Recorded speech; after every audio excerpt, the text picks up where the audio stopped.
Welcome back to Under Oath. Foosball, football. We both love it. Dangerous sport. Yeah. Especially when kids play it. You got this high school, 2007 high school football game. Kid says, I've got this headache to his coach. Goes back in. Suffers a brain hemorrhage. Can't speak, can't talk, can't do anything anymore.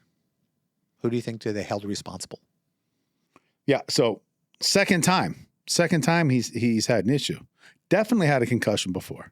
So that factors into this in a huge way. And the trainer said, okay, go back in. And then, of course, he collides and gets knocked in the head, and now he's got a severe brain bleed, which they try to save him. They actually opened up his skull so that the swelling wouldn't cause permanent brain damage, but they were too late. And now the kid can barely function. He's going to need around-the-clock care the rest of his life. San Marcos High School District wound up spending $4.375 million, and the helmet manufacturer Rydell wound up eating $500,000.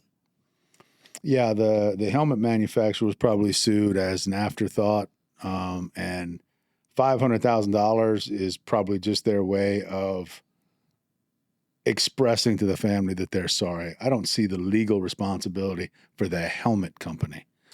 The helmet company can only make helmets so good.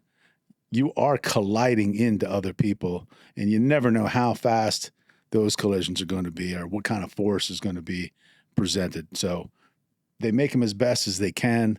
They would have had to have made the helmet negligently. I don't think there's any way to prove that. I think this was just a mercy settlement because of how bad off the kid was.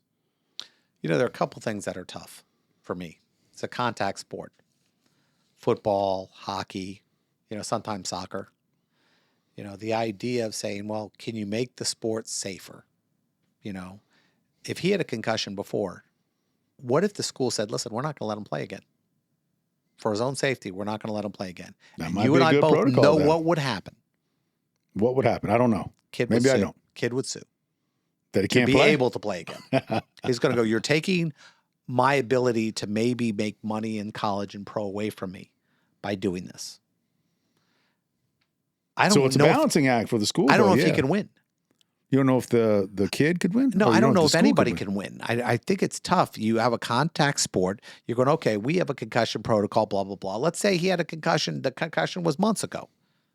I mean, how many football players, you're out 2 weeks, and then you come back. And, they knew they had concussions. Even in pro, they knew this. But maybe in the last 10 years, they made some adjustments on the pro level. But in high school, they've already started passing rules that kids under a certain age are not allowed to head a soccer ball. Is that right? Yeah, because they found out it affects the development of the brain. So they don't let kids under a certain age head the ball anymore. So what argument are you making that they shouldn't have sued the school? The kid assumed the risk when he played football in the first place?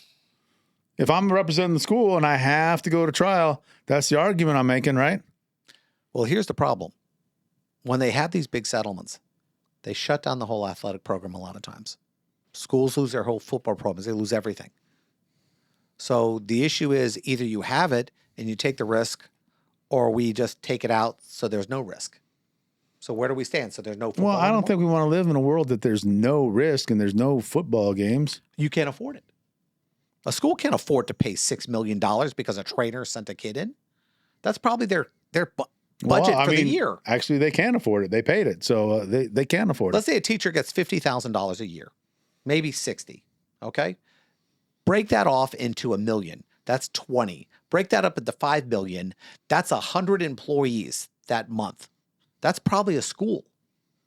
So that's the whole budget to keep the school open. Mm-hmm. You can't afford it. So they have to get rid of anything that could open themselves up to a lawsuit now. You can't have it. Contact sport, because you know why? Juries feel bad. They settled this case over feelings. They said, you stick this in front of a jury, they're going to give this kid $20 million. I don't know. The kid went up to the coach or the trainer and said, I got a headache. At that point, it's the adult who's responsible, and that's who we're talking about, the coach or the trainer. They're the ones responsible for the kid's safety. It's their duty to take that information and assess it. And it doesn't look like it was assessed here. It looks like it was like, hey, just get back in the game. How do you assess a headache? Oh, you have a head, take an aspirin. No, I don't know. I'm not a trainer. I had a headache today. I took an aspirin. I'll tell you what, if I'm representing the school, what I would like to have had happen is the trainer takes him back, does the concussion protocol, examines his pupils, examines his eyes. I'm sure there's some tests that they run to determine whether or not a concussion has been inflicted on him. At least do that. It's a brain hemorrhage. Now, I have my own personal connection to a brain hemorrhage. You know, my dad actually died at the dinner table from a brain hemorrhage. It happens. You can have it going on your head. You don't have to have a headache. You don't have to have anything. And it could just happen. So we don't really know if it came from a hit or it was possibly from his injury a year ago or it was DNA. It was natural. Now, yeah, but that's not the facts of this case. So you can't take the risk, though. The kid came up specifically to a trainer or a coach and said, "Hey, I've got this going on," and on that field, the coach and the trainer, they know that this is serious. This is something that we need to pay attention to. It is more than just, "Hey, tough it out and get out there." And where do you think the money comes from? Taxpayers. That's all taxpayer money. Well, it comes from the budget. It doesn't always come from the taxpayer. It comes from a budget. And some of these cities who are now bankrupt because of this. So it comes from taxes eventually. I mean, you look at, for example, the Floyd case. The Floyd case was $50 million. Where'd that money come from? Came from the budget.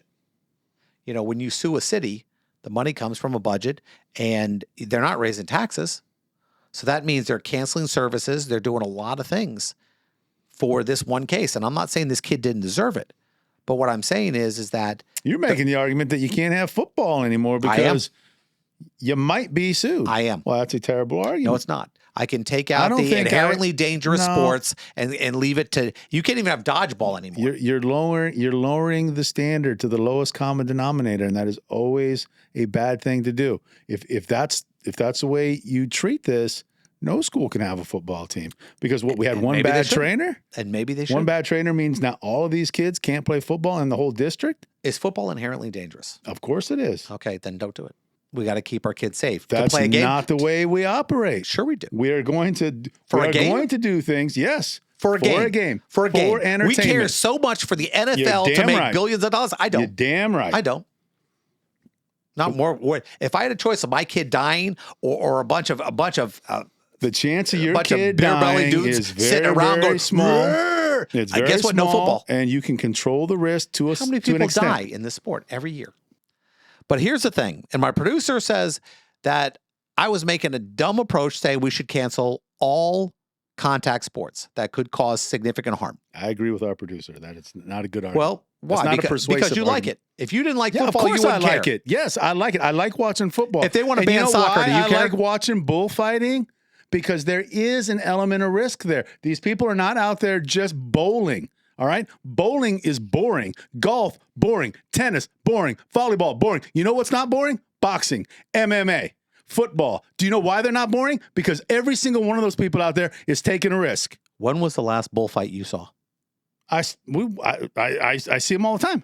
In the U.S.? No, not in the U.S. Exactly. We don't have it. Whenever I see a video of bullfight, I always watch it because it's yes, because death is involved. Death is involved. Yes. Okay, we shouldn't do anything where death is involved. But As a sport, we do. Okay, well, we don't have to. Why shouldn't we? Because people die.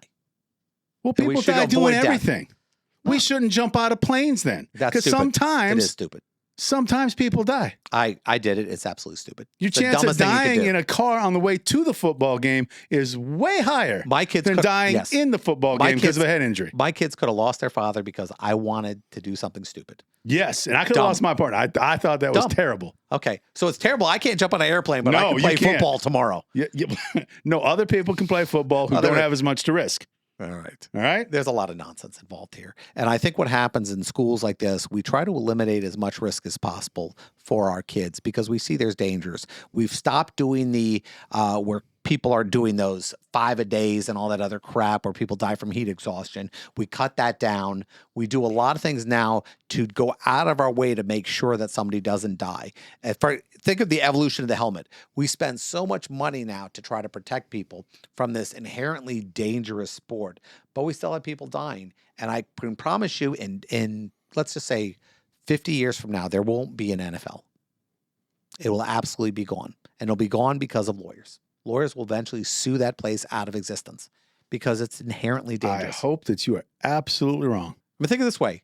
Cheerleading, for example. We're not allowed to have cheerleading like we used to because that is inherently dangerous. More, believe it or not, I think cheerleading is more dangerous than football. More people land on their heads doing more cheerleading. More people stuff. die in cheerleading, I'll give you, than football. Yeah, because of those competitions where they throw each other up and then they land, but they don't always catch them. I think we should keep them from doing inherently dangerous stuff. We'll watch cheerleaders not do anything impressive and watch people on the field play touch football. Is that what? How many people do you think would pay to go see that? I don't know. I guarantee more people watch cat videos than the NFL.